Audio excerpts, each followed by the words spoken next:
Добрый день, дорогие друзья, гости канала, мои любимые зрители, подписчики. Ну что, рубрика «Ташкент. Дом вашего детства» снова в эфире. И сегодня я нахожусь в Центральном парке имени Мирзо Улугбека. Да, это тот самый парк имени Тельмана. И сегодня я хочу вместе с нашим товарищем, с нашим родственником Бахадыром, вы его помните очень хорошо, как-то мы ходили по его махале Дархан-3, и он нам помог вспомнить про свою махалю, где очень хорошо рассказывал о тех домах, о тех людях, которые там проживали. И вам этот ролик очень хорошо зашел. Я помню, что были хорошие отзывы по поводу того, что Бахадыр очень грамотно, четко все рассказывает. И сегодня он вместе с нами. Да, мы пройдемся немножко по Тельмана, выйдем на улицу бывшая Колоса, да, Бахадыр? Якуба Колоса, да. Да, Бахадыр. Добрый день, Приветствую, уважаемые дорогой. наши Да. подписчики Рустамаки, Ассаламу алейкум. Да. Да, мы выйдем, здесь немножко прогуляемся, потом выйдем на улицу Якуба Колоса. Сейчас она называется улица Махатма Ганди. Немножко прогуляемся по окрестностям данной махали, выйдем на Осакинскую улицу, бывшую Ульяновскую. Пройдемся немного по окрестностям Осакинской, выйдем на Пишпекскую и дальше уже завершим наше путешествие в кафе Дархан. Вот. Спасибо большое за приглашение, очень приятно. Как раз в преддверии такого замечательного праздника 9 мая. День Победы, да. День Победы, да, День памяти и почестей. Нижайший поклон всем тем, кто защищал нас в годы войны, всем тем, кто работал на трудовом фронте, В тылу, да. в тылу. И я предлагаю начать наше путешествие.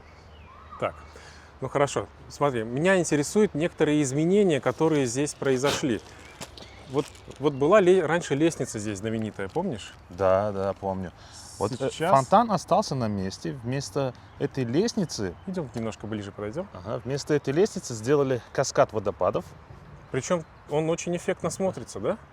Да, особенно в летнюю жару помогает отдыхающим Насладиться влагой. насладиться прохладой, Да. влажным воздухом. Плюс создается микроклимат, который обогащает не только влагой атмосферу, но и помогает растениям хорошо развиваться. Мгм.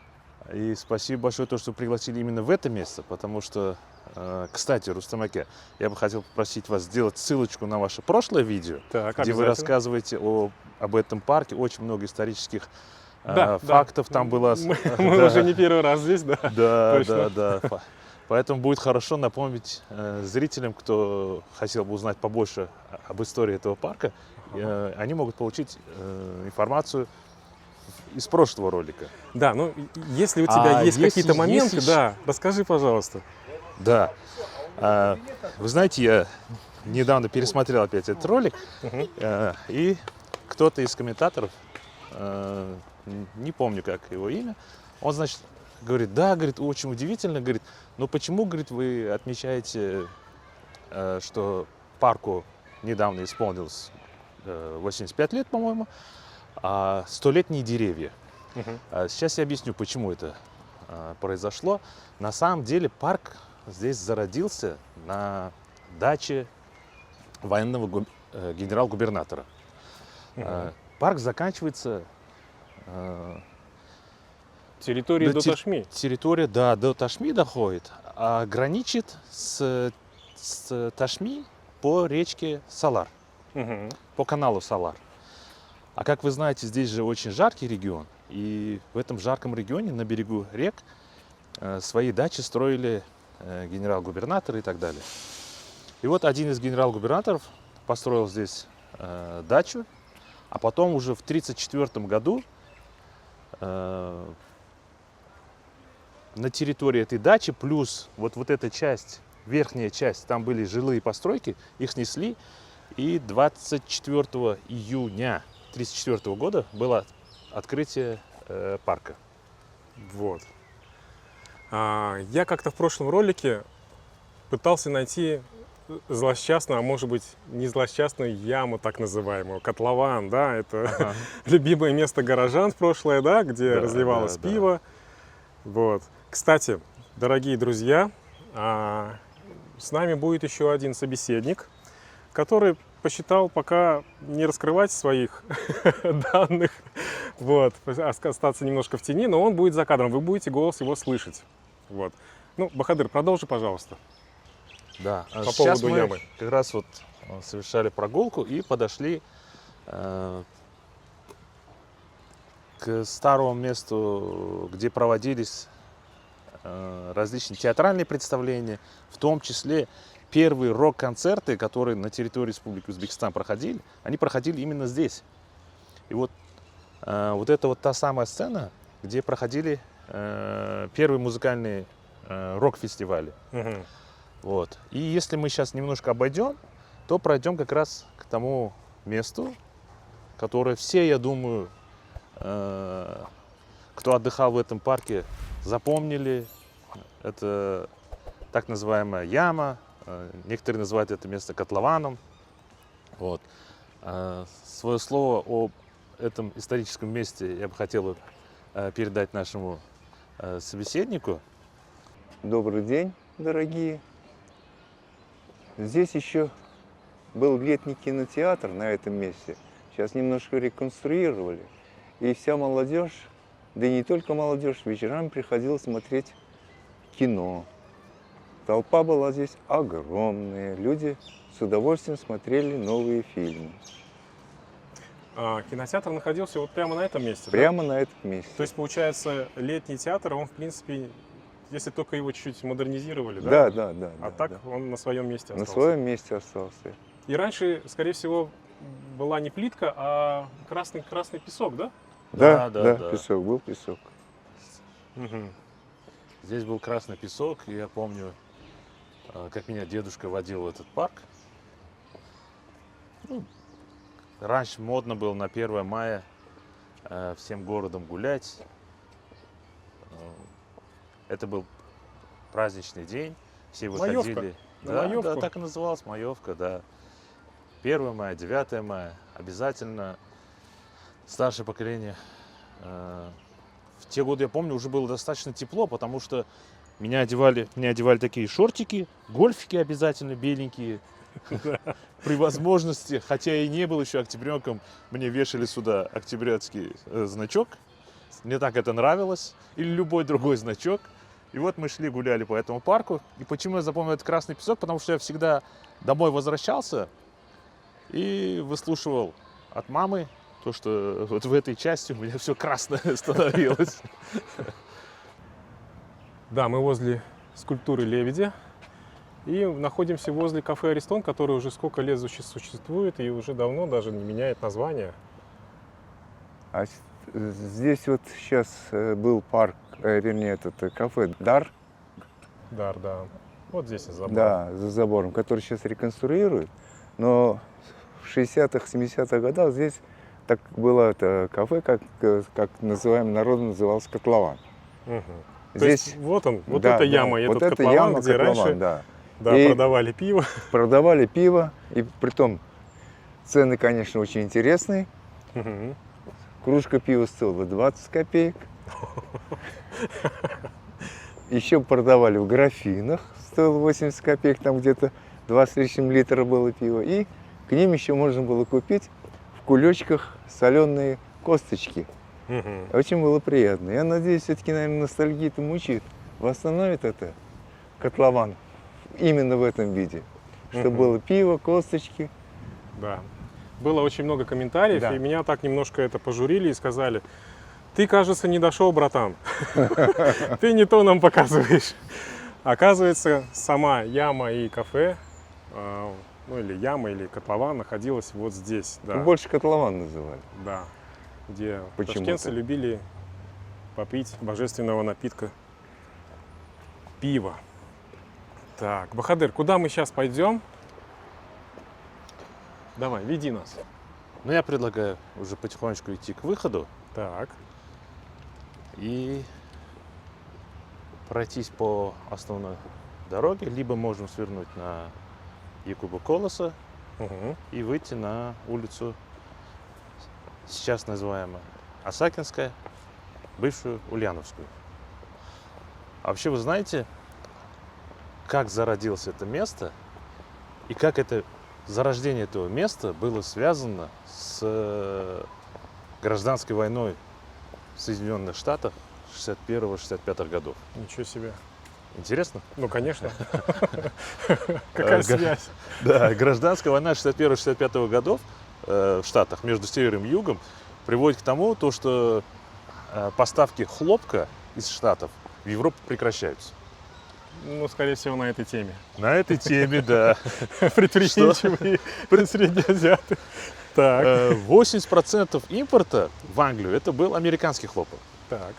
Вот представьте теперь, конец уже получается 19 века, с конца 19 века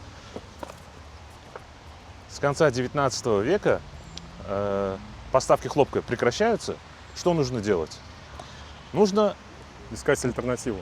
да, альтернативы тогда по климатическим условиям подходящая территория была, это территория как раз так называемого Туркестана, Средней Азии, вот тех мест, где мы сейчас и прогуливаемся. Да. Вот. В связи с этим вообще все, что хорошее не зарождается, это все начинается с Здесь. предпринимателей, с купцов и так далее. И вот тогда при Российской империи купцами первой гильдии были, если помните, были такие, как Первушин, Мгм. Громов, Ильин.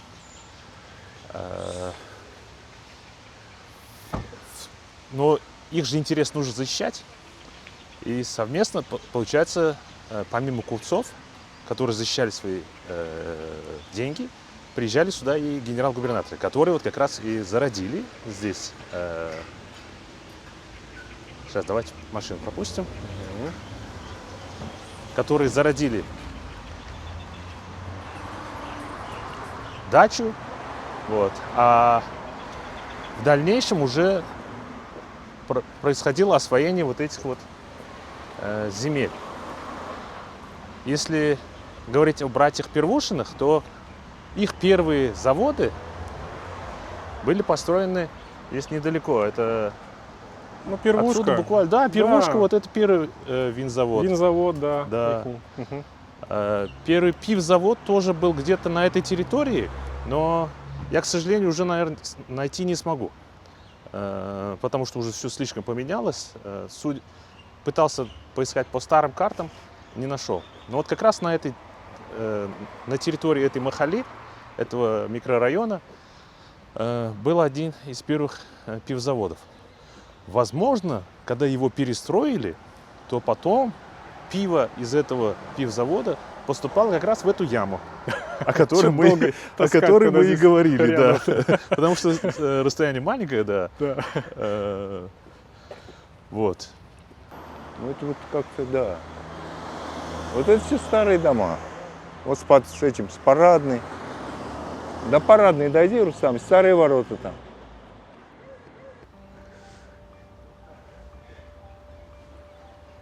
Кадыр, помнишь, на Дархан 3 ты рассказывал про вот эти усилители стен, да? Да. Смотри, они здесь тоже на Осакинской, получается, также подпирают здания, чтобы они, в свою очередь, не разрушались. Да. Если вы заметили, то часть дома окрашена в желтый цвет, Да. охра, да? Мгм. Или светлый верблюжий цвет, оттенок. А эта часть в белый цвет. Да. Потому что эти дома в свое время, так называемые, я не говорю именно про этот дом, я говорю в целом в этом районе, многие дома были разделены. То есть когда-то эти дома принадлежали одному собственнику, Мгм. но потом, в послевоенное время, их разделяли на несколько квартир и рассаживали уже и выдавали семьям. Мгм. Вот таким методом решался жилищный вопрос в городе Ташкенте. Возможно, потом эти семьи объединялись и уже становился одним полноценным домом. Мгм. Вот, но часть домов, она была так называемая жактовская. Все, кто жил в Советском Союзе, все помнят об этих жактовских домах. Мгм. Слушай, Вот. ну мы А сейчас мы идем по переулкам. по одному из старых переулков в Ташкенте, да? Да, Получается да, да. Потому что здесь даже, вот, я смотрю, старые дома и сохранились. Мгм. В своем, как бы, можно сказать, первозданном виде. Может, чуть охрой, там, краской, как ты говоришь, поменен цвет. Да. Э, Кстати, Федерация тенниса. На этом ли месте находились? Здесь Ну-ка, как раз рассказывай. находится Федерация тенниса, мимо которой мы проходим. Так. Вот. Вот. И чуть дальше, если мы пройдем по этому переулку, мы выйдем на улицу Ульяновскую. А вот об этом человеке, я думаю, стоит рассказать побольше, потому что во времена царской России совместно с Николаем, князем Николаем, Ульянов Николай Федорович приехал в Ташкент. Человек был высокообразованным, хорошим строителем, ирригатором. Благодаря его проектам были построены такие замечательные и всеми любимые места в Ташкенте, как ныне называемый сквер Амира Тимура. Мгм, Это мгм. он был, как раз является проектировщиком этого места. О, надо же. Да, потом в 95 году была снесена первая церковь, православная церковь, которая была построена в Ташкенте. Как раз она была построена по проекту Ульянова Николая Федоровича. Мгм. Для улучшения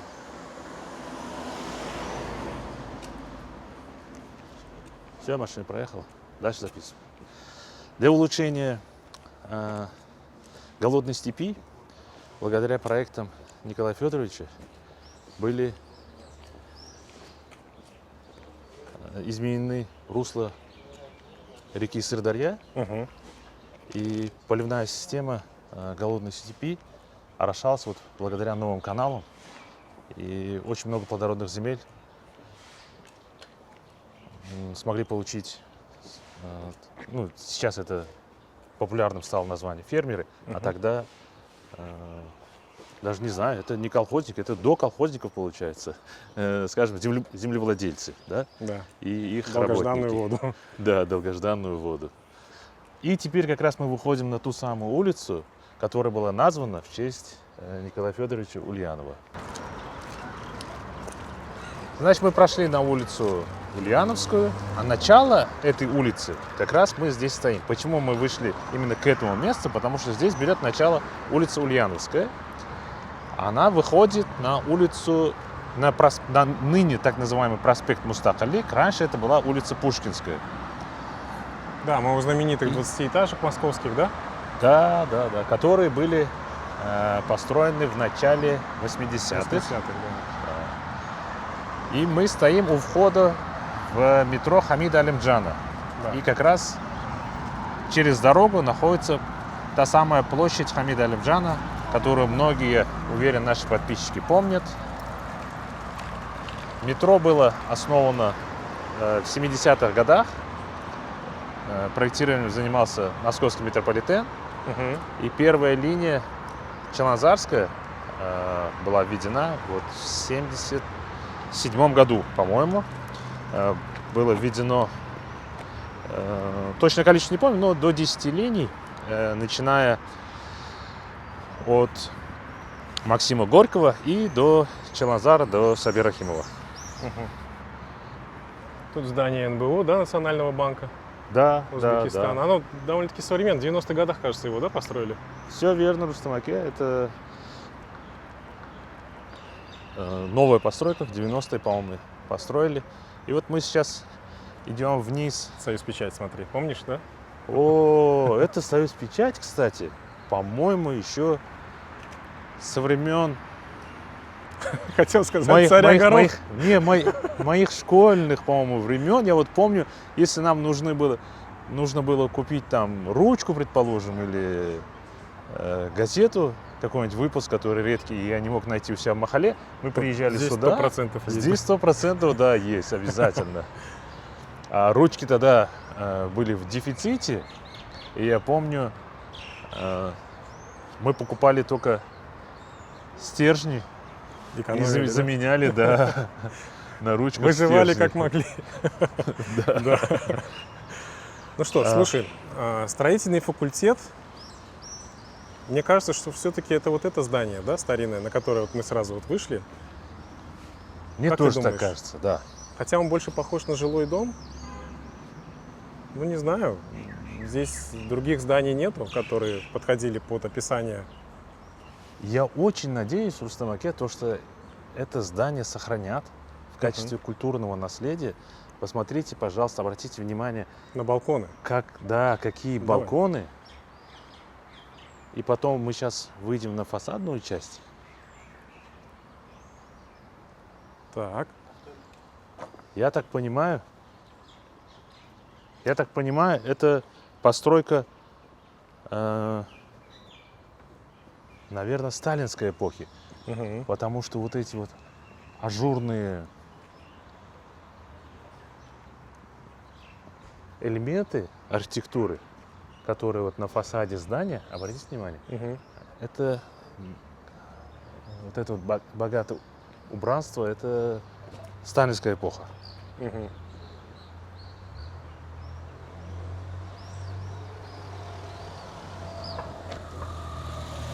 Интересно, какого года, да, постройка?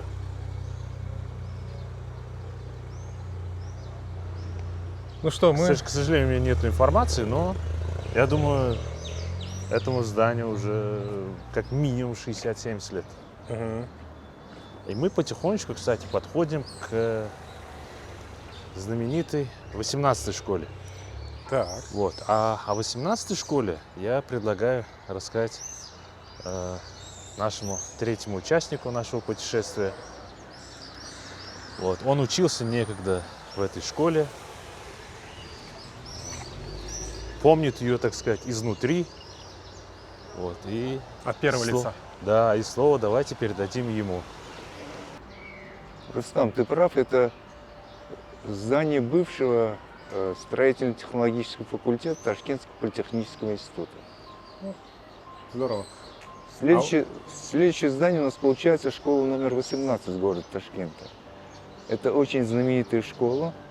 Сюда практически все, кто хотел заняться наукой или же продолжать дальнейшую учебу, старались в эту школу поступить. И практически 99% учеников этой школы поступали в институты. Эта школа была организована в 1937 году. Потом, во время войны, с 1941 по 1943 год, здесь был госпиталь. После госпиталя опять вернулись к школе, была мужская школа. Директором был назначен здесь Сдобников Александр Федорович. Долгие годы он руководил этой школой вплоть до 90-х годов. Педагогический состав был очень сильный. Практически вот кто закончил эту школу, первый, второй курс в институте, мог математику, физику, химию легко. То есть как бы институтский курс зацепляли при учебе. Мгм. То есть одна из самых сильных школ Ташкента? Одна из самых сильных школ Ташкента. Мгм. Так. Это уже вот новый корпус пристроили.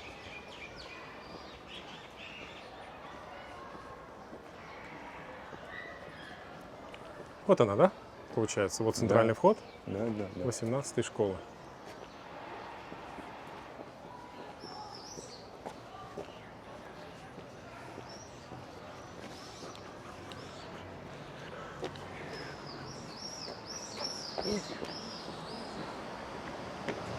Это уже новый корпус, вот тот основной корпус.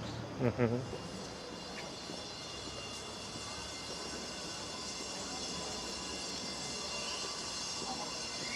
Ну а мы продолжаем путь по Ульяновской улице, да? Да. Я Её- так понимаю, и наш собеседник не даст соврать мне, наверное, то, что вот второе здание, это уже новый корпус. А вот первое здание, которое мы снимали, это вот само основное здание школы. Школы. Да. Ага. Ну, смотри, город И меняется, да, растет, появляются новостройки, и улица потихоньку уходит в небытие, да? Хотя многие дома еще остались, как мы видели. да. Вот возвращаясь к тем самым старым домам, Ага. мы сейчас будем проходить мимо дома как раз самого Ульянова. И на этом доме хотел бы заострить внимание. Дом располагается на углу улицы Осакинской и улицы, которая выходит на музей Тамара Ханум. К сожалению, не помню название этой улицы, но Ну, мы сейчас увидим. можем, да, посмотреть, почитать. Наверное, не Этот дом- Осакинская, а улица Осаке. Осакинская, там название старое было, остановки. А сейчас, наверное, улица Осаке. Ну, улица Осака, да, верно. А Мы как раз вот старое название Ульяновская была. Улица Ульяновская. Вот. Да, Вот Осака. это его дом, по-моему. Мы как раз вот подошли к его дому, да.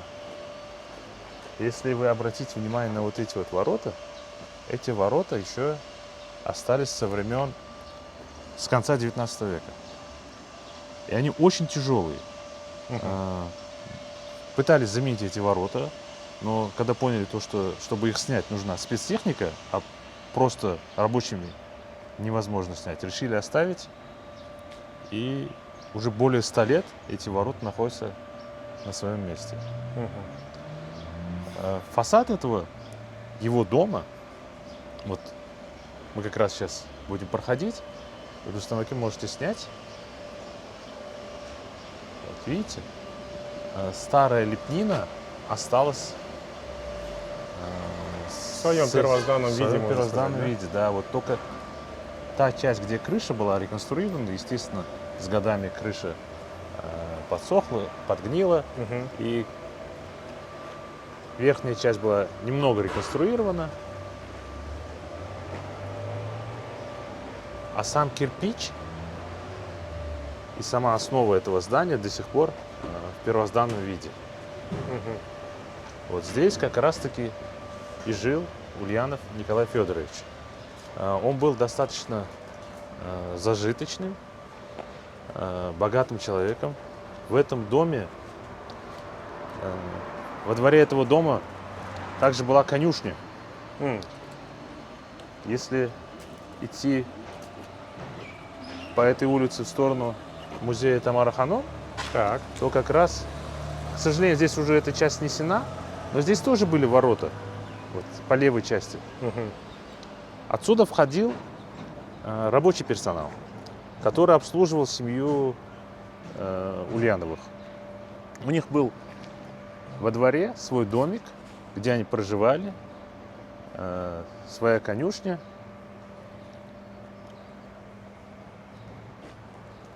И дальше, я думаю, нам нужно будет пройти уже в сторону Дома-музея. дома-музея Тамара Тамара Ханум? Ханум. Да, давайте. А по дороге хотелось бы рассказать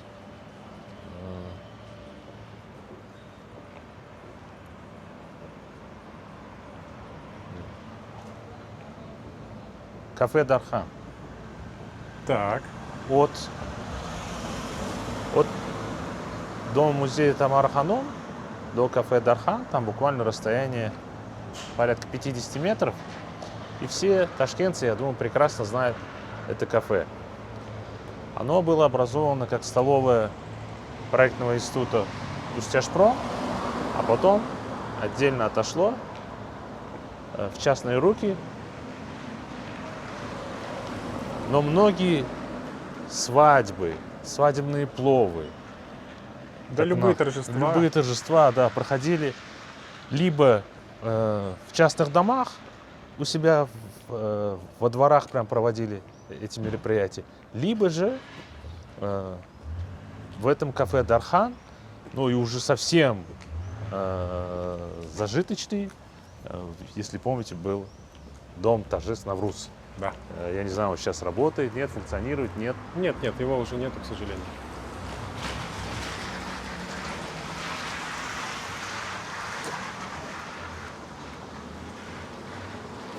Ну сам, вот это вот зацепил. Тоже это старый, да. Да.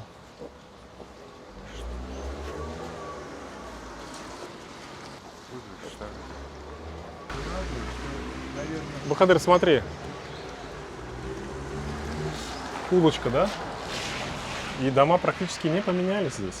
Да, вот что радует, вот этот район все-таки сохранился в историческом типе, какой был, начиная от 900-х годов. Начало 900-х годов. Я думаю, все-таки оставит это все как историческую ценность. Мгм. Надеюсь.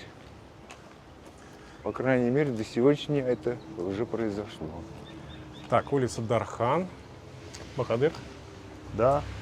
И 11-й И- дом по улице Тамары Ханум, да, получается? Вот эта четырехэтажка. Все верно. Если мы пройдем по левую руку, Так. по этой улице, мы как раз выйдем на улицу Пушкина.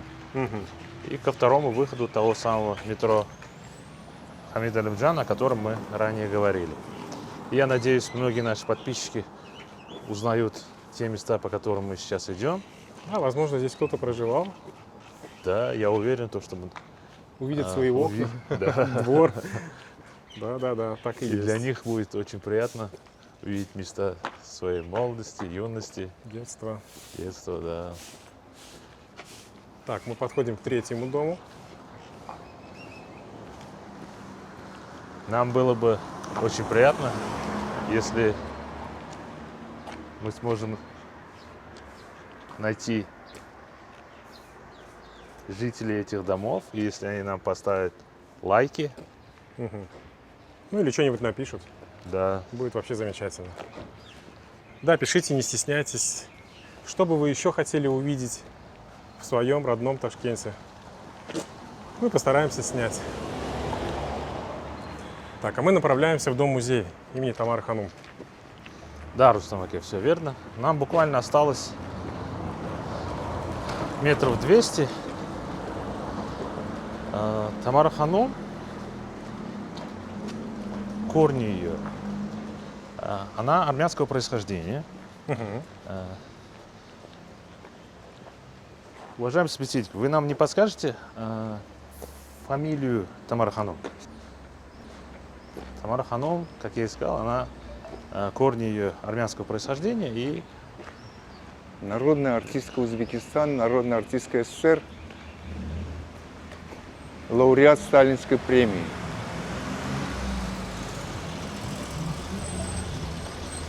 благодаря ее труду, благодаря ее танцам, многие народы мира смогли Вообще узнать, познакомиться, познакомиться да, с узбекским с- танцем. да, с, Не с только узбекским танцами, но и песнями. творчеством. Мгм. Для себя открыть новый мир. За эти заслуги она была премирована и номинирована на многие звания. И вот как раз мы обходим сейчас вот этот третий дом, Мгм. поворачиваем налево и выходим к музею. А вот с правой стороны это уже современная. Видите? 60 Кутупхана 66 или написано. 67 серии, да, вот эти дома? Не, я хотел обратить внимание на вот эту будочку. Сейчас мы обойдем машину. Мгм. На вот эту будку. на библиотеку. Библиотека, да. Так. Это буквально не более 10 лет назад Мгм. указ нашего президента для того, чтобы посвятить нашу молодежь в научные труды, в классическую литературу, в художественную литературу. Был указ президента о создании в каждых махалях Библиотека? библиотек. да. Мобильных таких, да? Мобильных библиотек, Ага. да. И благодаря вот этим мобильным библиотекам нынешняя молодежь может беспрепятственно получать доступ к тем произведениям, которые предлагает данная библиотека, Мгм. что повышает образование.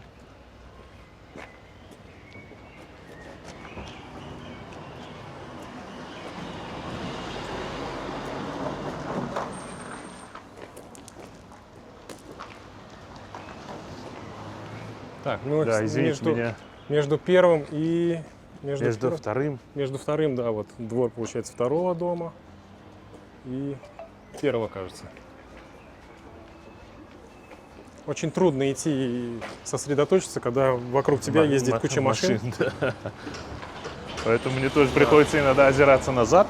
Да, тут приходится как бы не наступить ни на что или увернуться от машины, получается. Ну, а мы всем самым подошли к самому музею имени Тамары Хамовны. Да. Госпожа Тамара Ханум родилась в 1906 году, а покинула нас в 1991 году. А, не Симонян, а как Петросян. Наврали. Мгм. Так, пройдем до кафе Дархан тогда. Давайте. Это кафе, я думаю, Многие вспомнят. 90% ташкентцев знают. Мгм. Потому что в советское время, если помните, количество кафе, ресторанов было ограничено. Да. Не как сейчас. На каждом шагу кафе, либо кофейни, да? Вот. В связи с этим,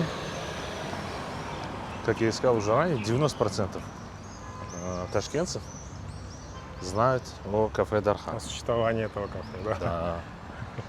Знаковое место было. Одно из знаковых мест.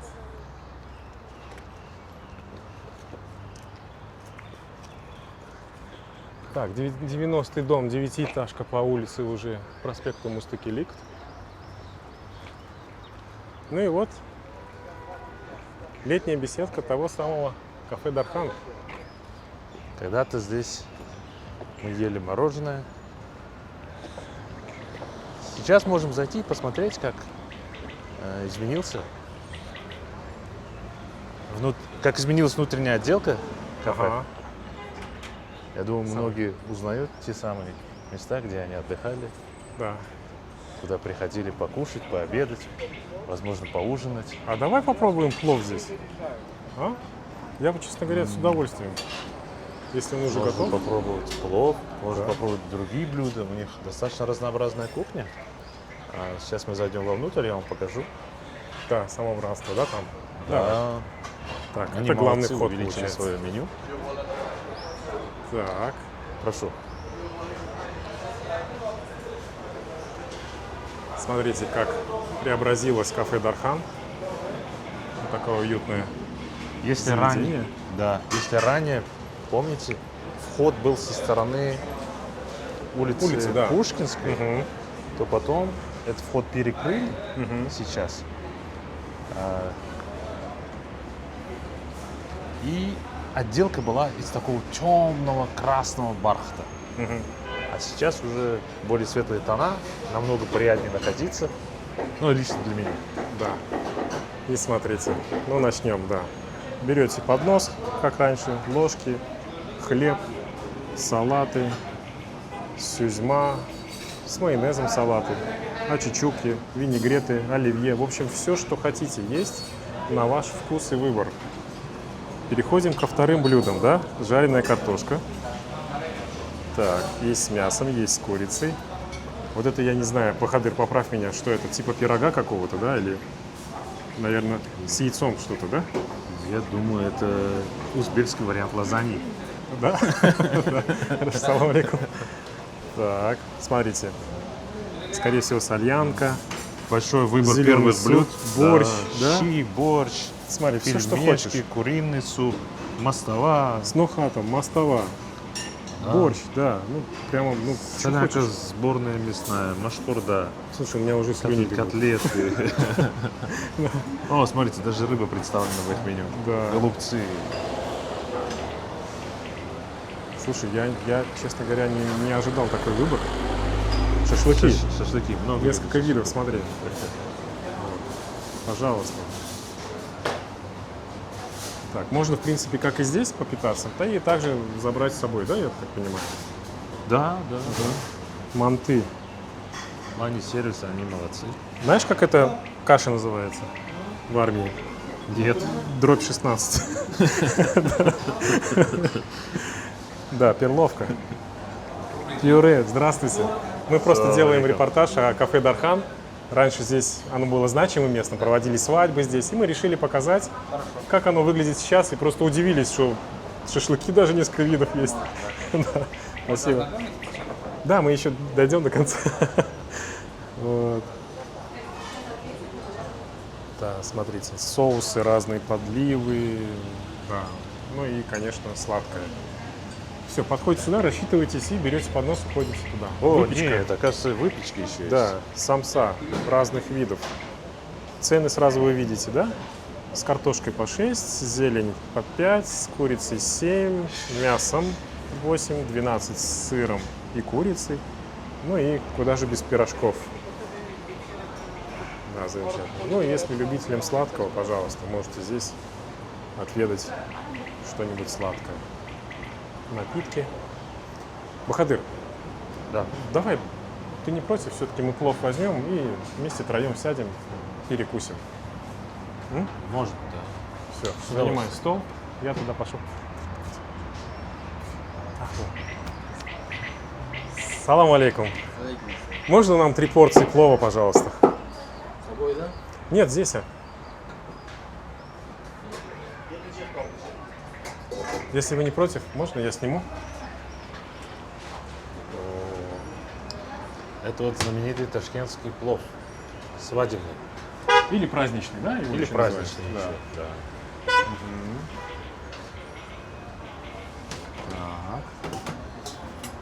Я думаю, многие подписчики, которые сейчас находятся не в Узбекистане, и если они смотрят в рабочее время, то у них, наверное, уже слюнки вытекли.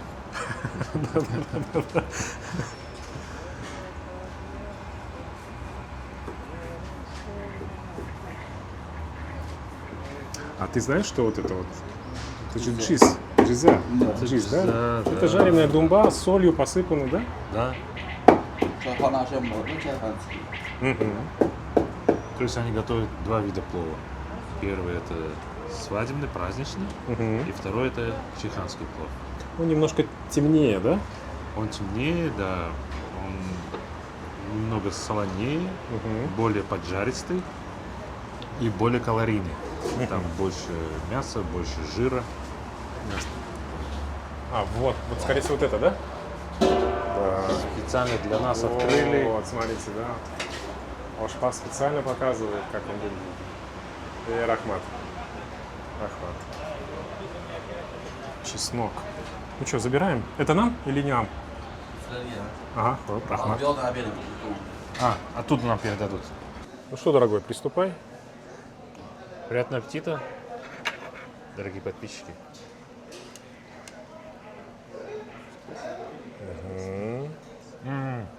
Прекрасный вкус. Да. Кафе Дархан Настоящий. держит Да, марку, да? Держит марку. Настоящий свадебный плов. Молодцы. Очень хорошо готовят. Все так же вкусно. Так что приходите, пробуйте И вкушайте. и вкушайте. Да. Всем приятного аппетита. А, сделай преломление. Прикинь, какая долгая застой. Ну-ка. Необычная такая лепешка маленькая, да? Вот она, преломление свершилось. Всё. Так, а вот и чек. Кафе Дархан, 3 плова, 3 аччука, лепешки и чай, 145 тысяч сом. Это примерно $10. Что, как плов тебе? Ой, плохо, отлично. Мы как раз сейчас подкрепились, Да. вышли из кафе, Проходим обратно, опять в обратно музей. да, подошли к музею Тамар-Хано и решили обратно вернуться на улицу Ульяновскую, Мгм. но уже по другой дороге. Так что, уважаемые наши Зрители? подписчики и зрители, если кто помнит эти дома,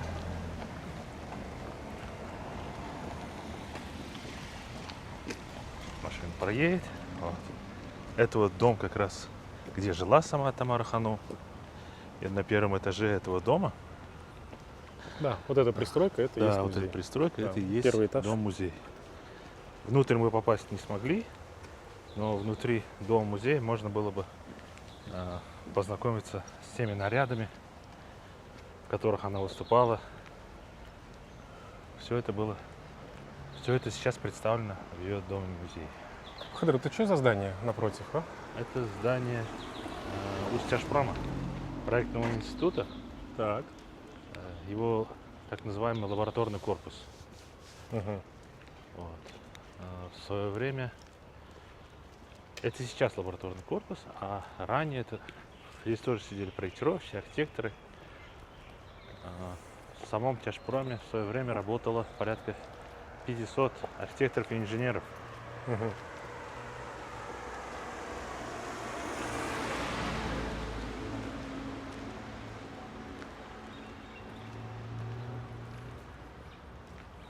Ну, вот этот 9 А дом, который вот сейчас торцом стоит к нам в кадр, довольно-таки старой постройки, да? До землетрясения. Это, ну, Даже до 50-х землетрясения годов. был. это трехэтажный дом, да, же получается? Да. Ага. 50-х годов, даже может и раньше. 9 А по улице Тамары Ханум. Мы вышли во двор 9 дома. Да, если пройдем сюда, Мгм. Да, дом номер 1 сзади.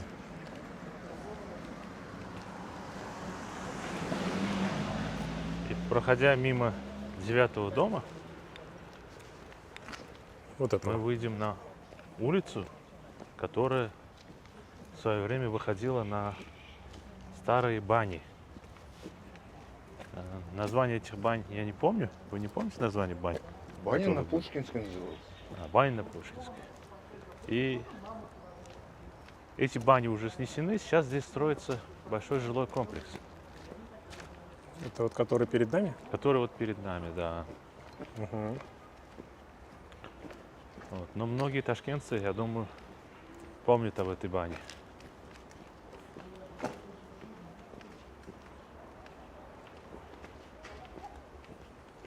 Эта баня выходила фасадом на улицу Пушкинскую, а с боковой ее части и по заднему проходу она вот как раз вот, если, я не знаю, сейчас видно, нет, она как раз граничит с 18-й школой, мимо которой мы проходили. Это Да. вот новый корпус Новый корпус 18-й виднеется. Ага. школы. И при повороте налево мы выйдем обратно на ту самую улочку, которая выведет нас на Ульяновскую. Да. Сама улица Ульяновская, она достаточно длинная была. Она протянулась на несколько километров, возможно, даже. И доходила до улицы, до завода шампанских вин. Это туда за Паркенский, получается. Это за Паркенским, да. Ага. А та часть, которая после железной дороги, ее переименовали уже в Новую Ульяновскую. Мгм. А начиная от станции метро Хамида Алимжана и до железной дороги, просто Ульяновская. Кстати, вот та часть, которая Новоульяновская, ее переименовали в улицу Султан Али Машхади. Так. Султан Али Машхади родился в середине 15 века. Сейчас давайте пропустим машину.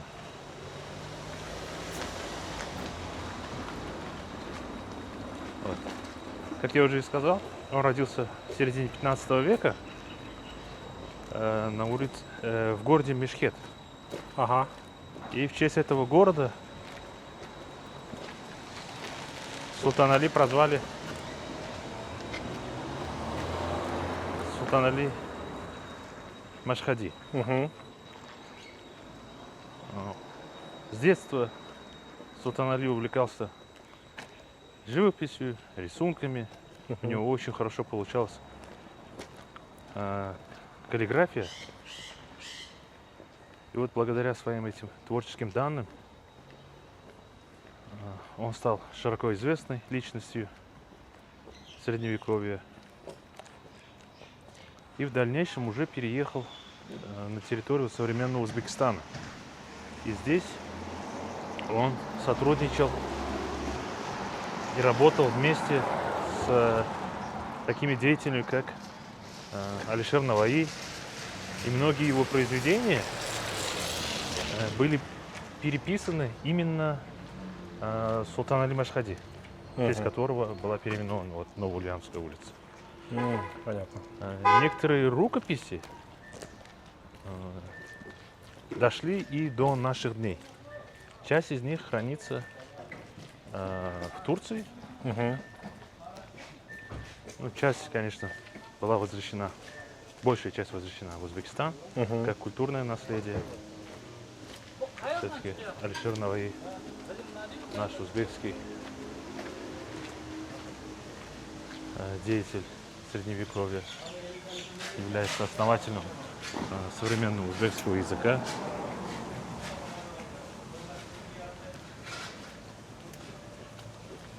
Вот, Рустам Ака, мы как раз выходим на ту самую улицу, где жил Ульянов, о котором мы говорили. Да, да. А вот напротив, там также были одноэтажные жилые постройки. Но сейчас все это, как вы видите, снесли и строится большой новый современный жилищный комплекс. Угу. Город, как и любой организм, он развивается, Обновляется. обновляется, да. Да. Как и клетки в организме, которые устарели, они отпадают, Угу. как эти маленькие старые жилье старого фонда. И появляются новые строения, более комфортабельные, более приспособленные к современным требованиям, нормам, стандартам.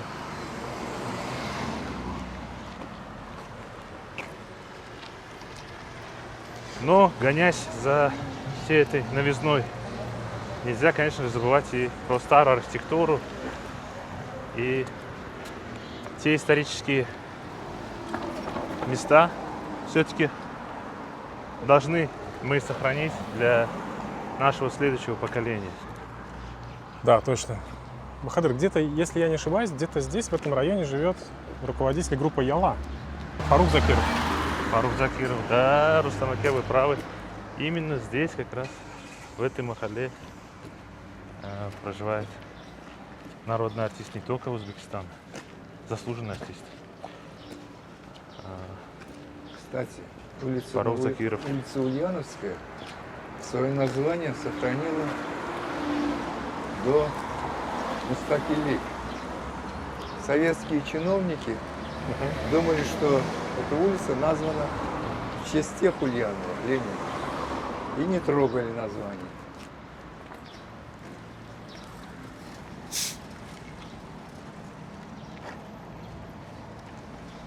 Это бывшая Якуба Колос, по которой мы идем. Выходит к стройфаку,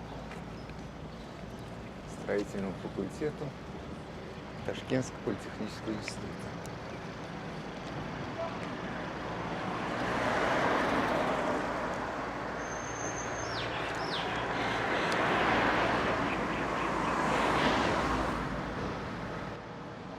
Да, хорошо то, что вы упомянули об по строительном факультете, потому что это здание было также заложено лет 100 назад, наверное.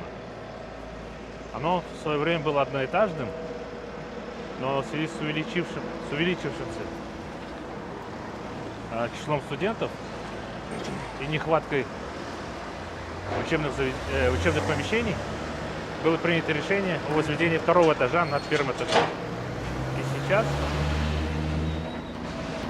это здание двухэтажное сохранилось до сих пор. И я надеюсь, еще много-много лет прослужит.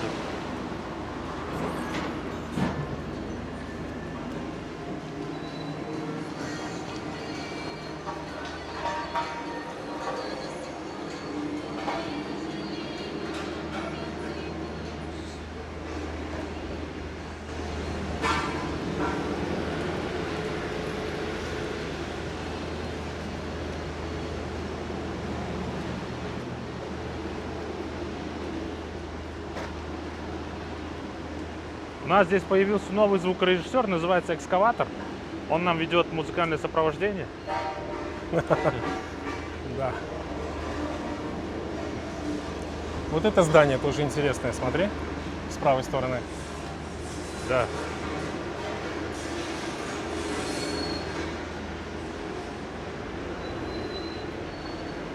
Мне отсюда не видно, но вот наверху лепнина, то ли герб, то ли лев. А, нет, это просто цветок, оказывается, да? Да. Ну, тоже интересное архитектурное решение. Мне кажется, это не жилой фонд, это, наверное, какая-то организация. Судя по этажности дома, это постройка, этой постройки лет 50, наверное.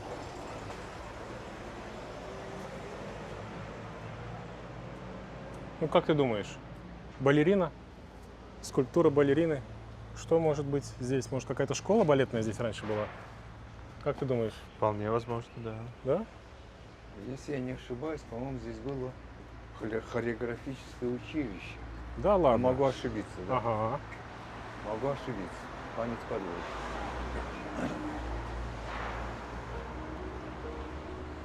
И мы вот нашей прогулочкой обратно вышли к парку. Угу. Обратно сейчас вышли к парку Тельмана. Станаке хотел вас поблагодарить за эту замечательную утреннюю прогулку. Да тебе спасибо, наоборот. Ты что, я в основном местам. молчал. Ну, благодаря вашей инициативе Спасибо, что мы согласился. Да. погулять по местам нашего детства, вспомнить этот замечательный парк, Да. который подарил нам столько радостных моментов. Там сейчас опять вышли к парку Тельмана бывшему. Ну что, нашим зрителям, надеюсь, тоже было приятно увидеть Бахадыра. Да. Большой привет вам всем. Пишите письма, что бы вы хотели еще увидеть в Ташкенте, и мы, конечно, постараемся для вас показать. Жду от вас как минимум 1 миллион лайков. Ну хорошо. С вами были Рустам и Камила, Бахадыр. Всего доброго, пока-пока, до новых встреч.